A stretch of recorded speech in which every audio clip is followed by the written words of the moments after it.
Hello students, तो finally सफल academy आप सबके लिए लेकर आ गया है ग्रेविटेशन का पार्ट 2 वीडियो।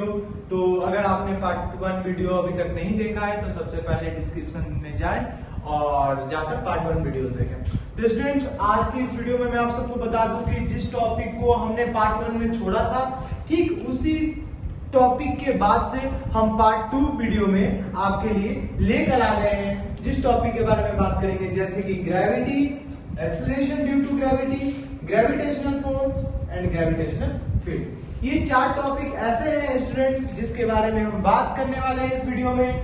लेकिन सबसे पहले वो बच्चे, वो स्टूडेंट्स जो कि इस वीडियो पे नए हैं और उन्होंने पार्ट 1 वीडियो नहीं देखा है, उन सबको बता दूं कि पार्ट 1 वीडियो में स्टूडेंट्स हमने बात किया था न्यूटन का सार्वत्रिक नियम, Newton's law of universe gravitation. Students, universe बोलते ही दिमाग में पता है क्या बात आती है? पूरे ब्रह्मांड दिखाई देने लगते हैं। पूरे ब्रह्मांड की बात हो रही है स्टूडेंट्स, यानी कैपिटल जी की बात हो रही है स्टूडेंट्स। कैपिटल जी, हाँ जी, वही है ये वैल्यू जो कि कहीं बदलता नहीं है। चाहे आप अर्थ के ऊपर जाए, अर्थ के नीचे जाए, चाहे आप अर्थ पे हो, everywhere the value of capital G will be constant. Yes students, तो इसके बारे में हमने पार्ट 1 में बात किया था। साथ ही साथ स्टूडेंट्स हमने बात किया था कि इस संसार में जितनी भी वस्तुएं हैं वो एक दूसरे को अट्रैक्ट करती हैं। कैसे ये अट्रैक्शन फोर्स कार्य करता है, कैसे वर्क करता है, इन सब चीज के बारे में हमने बात किया था पार्ट 1 वीडियो में। साथ ही आप सबको बताया था F is equal to G m1 m2 upon में r²। बहुत ही बेहतरीन फॉर्मूला, बहुत ही सुपर जो फॉर्मूला है F is equal to G m1 m2 upon में r²। इसमें हमने बात की थी स्टूडेंट्स कि जो कैपिटल G होता है वो एक प्रकार की स्केलर क्वांटिटी होती है। कैसी क्वांटिटी है स्टूडेंट्स? Scalar quantity. और बात किया था हमने कि जो m1 और m2 होता है ये होता है मास ऑफ ऑब्जेक्ट। क्या होता है स्टूडेंट्स? Mass of object. और r क्या था हमारा? ये था हमारा distance of object, distance between two object, distance between two object. तो यहां तक आपको पॉइंट क्लियर हो गया होगा, चीजें याद आ गई होंगी। जो इस वीडियो पे नए हैं वो पार्ट 1 का वीडियो का लिंक डिस्क्रिप्शन बॉक्स में जाए और उस वीडियो को देखें, और जो हमारे वीडियोस को पार्ट 1 को देख कर आए वो इस वीडियो का मजा उठाएं। इस वीडियो को बहुत ही बेहतरीन तरीके से हम आपको डिलीवर करने वाले हैं। साथ में उस सारे पॉइंट्स के बारे में बात करेंगे जिस पॉइंट्स को आधा अधूरा हमने पार्ट 1 में छोड़ा था। स्टूडेंट्स, अभी तक आपने अगर चैनल को लाइक शेयर सब्सक्राइब नहीं किया है तो चैनल को सब्सक्राइब कर दें और अपने सारे दोस्तों के बीच में इस वीडियो को शेयर कर दें, ताकि आर्मी जीडी का जो नेक्स्ट पेपर होने वाला है उसके पहले आपकी ये वीडियो जो है हमारी वो सारे स्टूडेंट्स तक पहुंच सके। तो ओके स्टूडेंट्स, तो फाइनली स्टार्ट करते हैं टॉपिक को। उसके पहले पार्ट 1 में हमने न्यूटन्स का यूनिवर्स ग्रेविटेशन के साथ साथ जो टॉपिक बात की थी वो था गुरुत्वाकर्षण स्थिरांक का मान, यानी वैल्यू ऑफ ग्रेविटेशन कांस्टेंट। तो स्टूडेंट्स, एक बार इसकी वैल्यू के बारे में बता दूं कि इसकी जो वैल्यू थी वो थी हमारी 6.67 × 10⁻⁻11 न्यूटन मीटर स्क्वायर एंड पर किलोग्राम स्क्वायर। बहुत ही ज्यादा इंपॉर्टेंट टॉपिक है। अगर आपने इसको नोट नहीं किया है तो जल्दी से नोट कर लें स्टूडेंट्स। और हम बात करते हैं फाइनली ग्रेविटी के बारे में। तो बात करें कि ग्रेविटी क्या होता है। अगर ग्रेविटी को हिंदी में बोले तो इसको हम बोलते हैं गुरुत्व। ग्रेविटी को हिंदी में बोलते हैं स्टूडेंट्स क्या? गुरुत्व। अब ये गुरुत्व क्या होता है, ग्रेविटी क्या होता है? तो ये एक प्रकार का फोर्स है। जैसे ही आपके दिमाग में या आपके कानों तक ये बात पहुंचे कि what do you mean by gravity या गुरुत्व, तो इसको लिख लेना आप कि यह बल है। बल है मतलब यह एक फोर्स है स्टूडेंट्स।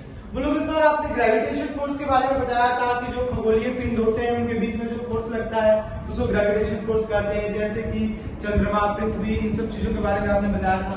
तो ये ग्रेविटी क्या है? तो देखिए, यह वह बल है जिस बल से पृथ्वी किसी वस्तु को अपनी ओर खींचती है। अब इस मार्कर को मैं छोड़ूंगा, देखना ये ऊपर नहीं रुकेगा, ये नीचे गिर रहा है। इसका मतलब क्या कि जो अर्थ है वो एक फोर्स के द्वारा इस ऑब्जेक्ट को अपनी तरफ अट्रैक्ट कर रही है, यानी कुछ ना कुछ अट्रैक्शन फोर्स है जिसकी वजह से अर्थ जो है इस ऑब्जेक्ट को क्या कर रही है? अपनी तरफ अट्रैक्ट कर रही है। जब किसी भी ऑब्जेक्ट को हम ऊपर से छोड़ेंगे, जब हम किसी भी ऑब्जेक्ट को ऊपर से छोड़ते हैं तो डायरेक्ट पृथ्वी तक आती है। इसका मतलब ये क्या है कि अर्थ जो है एक फोर्स के द्वारा किसी ऑब्जेक्ट को अपनी तरफ खींचती है। तो स्टूडेंट्स इसका डेफिनेशन होगा, जिस बल के द्वारा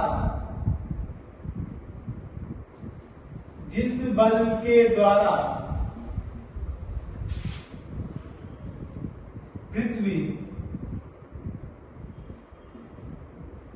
किसी वस्तु को अपनी केंद्र की ओर खींचती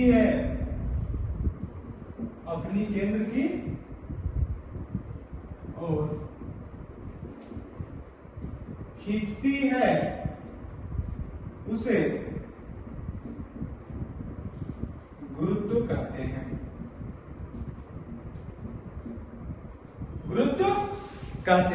तो यहां तक स्टूडेंट्स क्लियर हो गया होगा।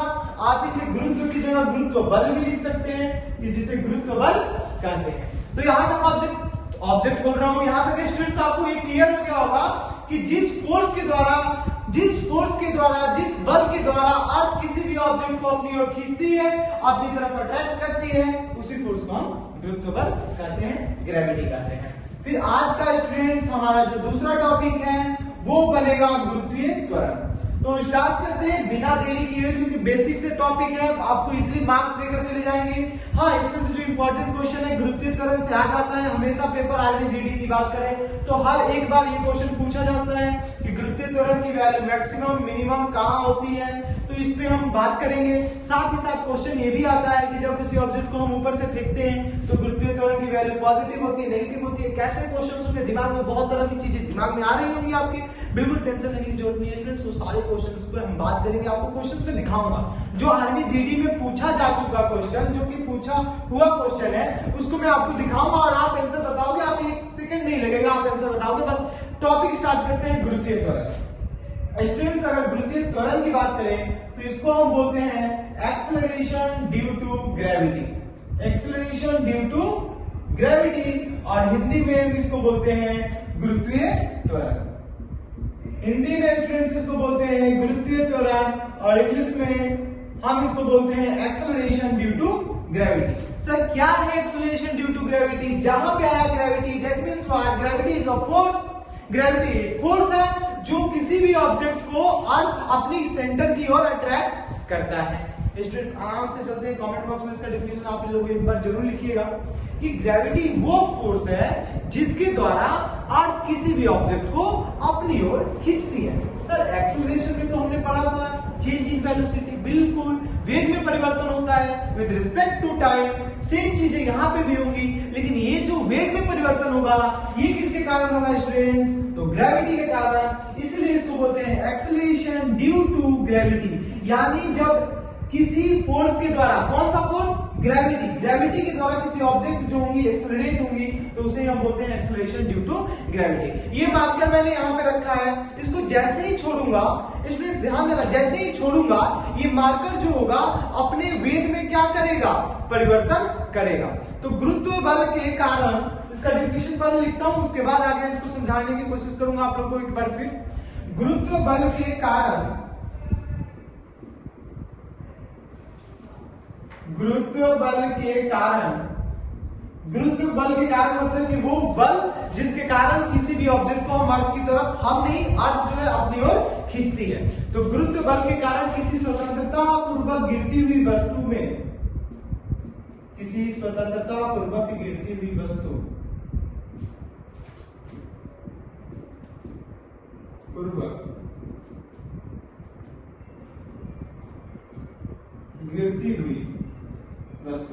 गुरुत्व बल मतलब क्या? वो फोर्स जिस फोर्स से अर्थ किसी ऑब्जेक्ट को अपनी तरफ अट्रैक्ट करती है। स्वतंत्रता पूर्वक गिरती हुई वस्तु का मतलब क्या? कि जब हम इस ऑब्जेक्ट को छोड़ेंगे तो ये ऑब्जेक्ट यहाँ पे रुकेगी नहीं, यहाँ पे ये नहीं कि स्टे करेंगे, सोचेगी थोड़ी देर बाद जाती हूँ अर्थ पे गिरने के लिए, ऐसा नहीं है, क्योंकि इस ऑब्जेक्ट में वेट है। वेट जितनी ज्यादा होगी ऑब्जेक्ट उतनी तेजी से अर्थ की ओर गिरेगा। जैसे कि मैं बात करूं, मेरे पास एक मार्कर और ये बोर्ड साफ करने वाला रखा हुआ है, तो इन दोनों में तेजी से कौन गिरेगा? मार्कर गिरेगा। जाहिर सी बात है, क्योंकि आप लोगों के दिमाग में ये बात चल रही होगी, क्योंकि इसकी वेट कम है और इसकी वेट ज्यादा है, तो जिसकी वेट ज्यादा होगी उतनी ही तेजी से, उतनी ही ज्यादा फोर्स के द्वारा अर्थ जो होगी उस ऑब्जेक्ट को अपनी तरफ अट्रैक्ट करेगी। तो स्टूडेंट्स यहां से डेफिनेशन आप साथ साथ बताइएगा। गुरुत्व बल के कारण किसी स्वतंत्रता पूर्वक गिरती हुई वस्तु में उत्पन्न त्वरण, वस्तु में उत्पन्न त्वरण क्या कहलाता है? गुरुत्वीय त्वरण। गुरुत्वीय त्वरण कहलाता है। सर बोलोगे कि गुरुत्वीय त्वरण, त्वरण तो हमें सर पता है वेग में परिवर्तन। बिल्कुल, वेग में परिवर्तन हो तो रहा है, वेग में परिवर्तन हो रहा है।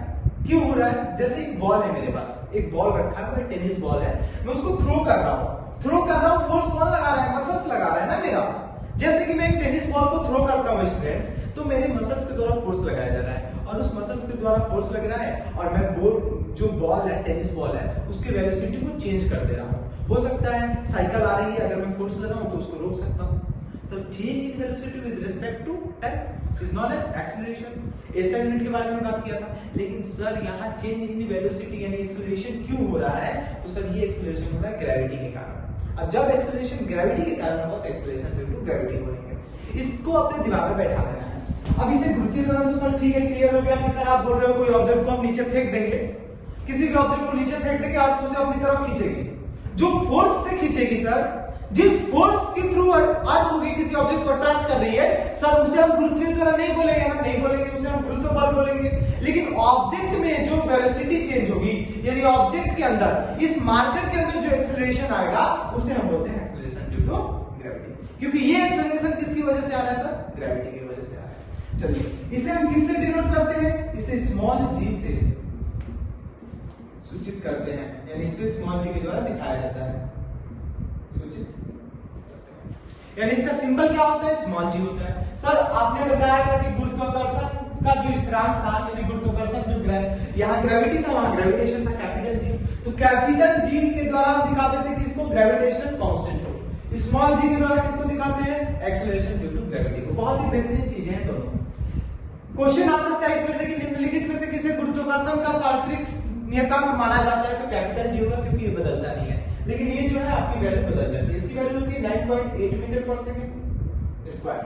क्योंकि एक्सेलरेशन है तो डाउट नहीं होना चाहिए। आप यहाँ पे लिख सकते हो, इसे जी से सूचित करते हैं, इसका एसआई मात्रक मीटर पर सेकंड स्क्वायर होता है। इसका एसआई मात्रक मीटर पर सेकंड स्क्वायर होता है। तो स्टूडेंट्स ऐसा यूनिट क्लियर होगा आप सबको।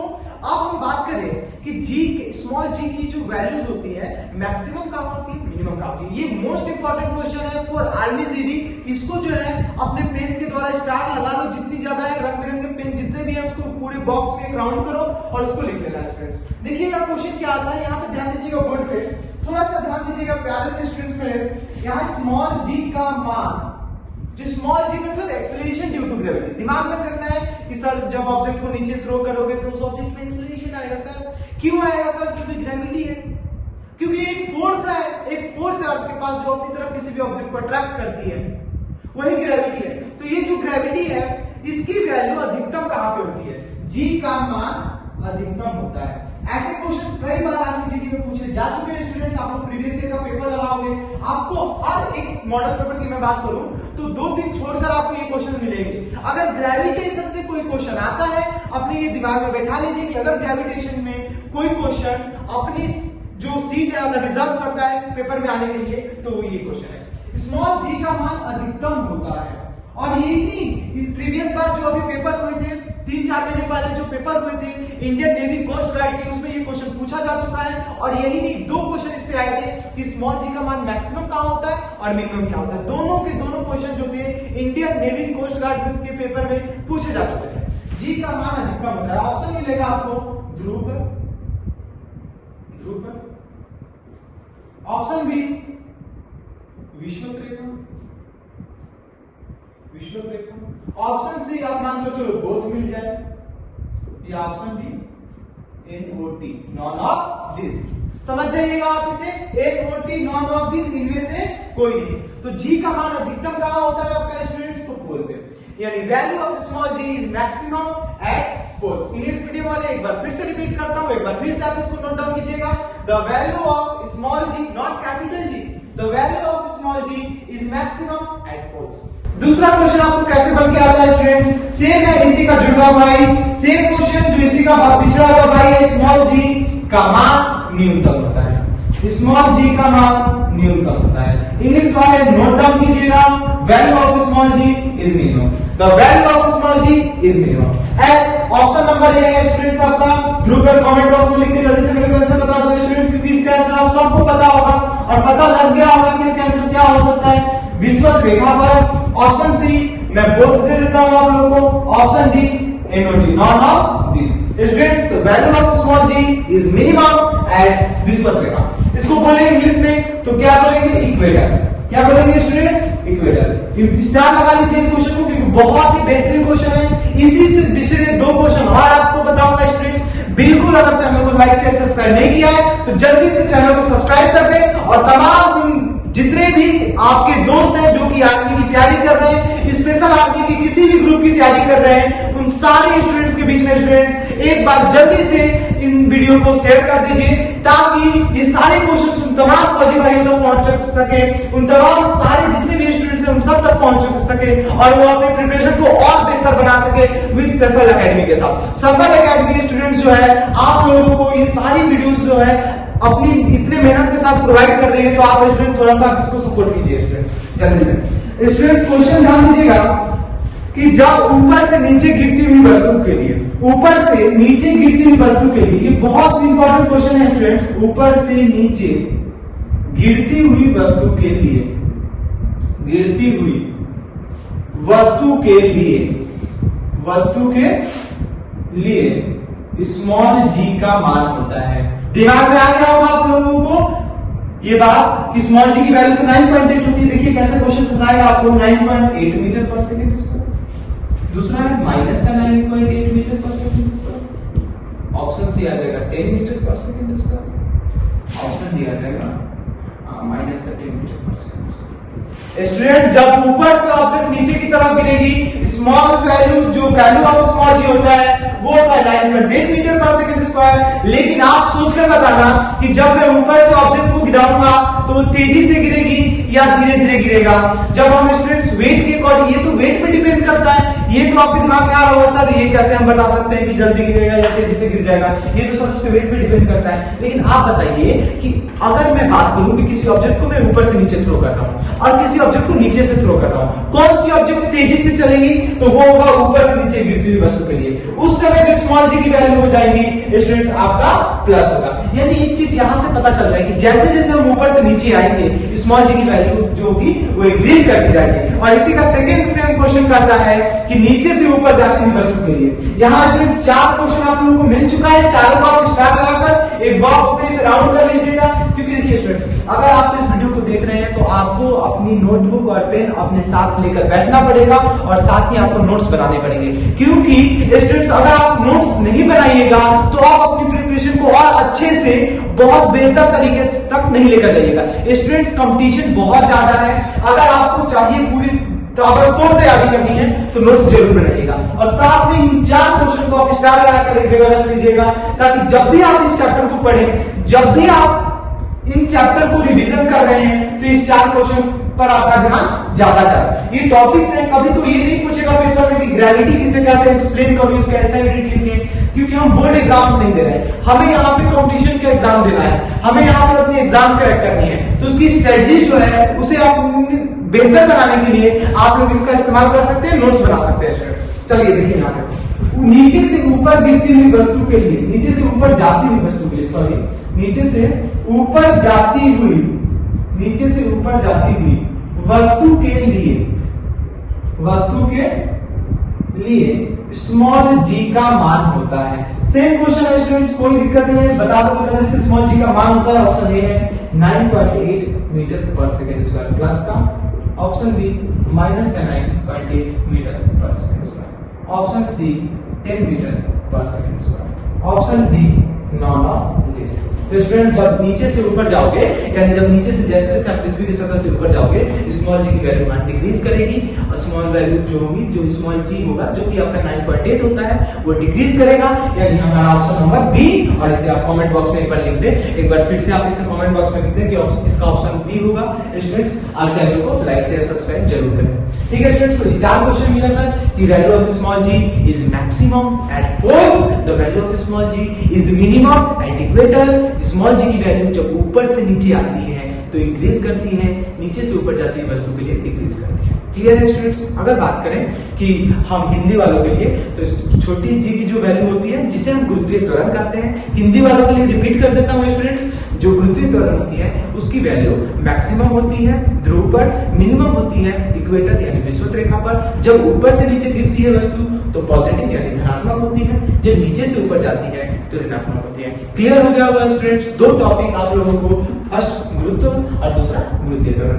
बात करते हैं अब आगे हम गुरुत्वाकर्षण पर। अगर यहां तक आपको चीजें सारी समझ में आ गई होंगी तो वीडियो को लाइक जरूर करें।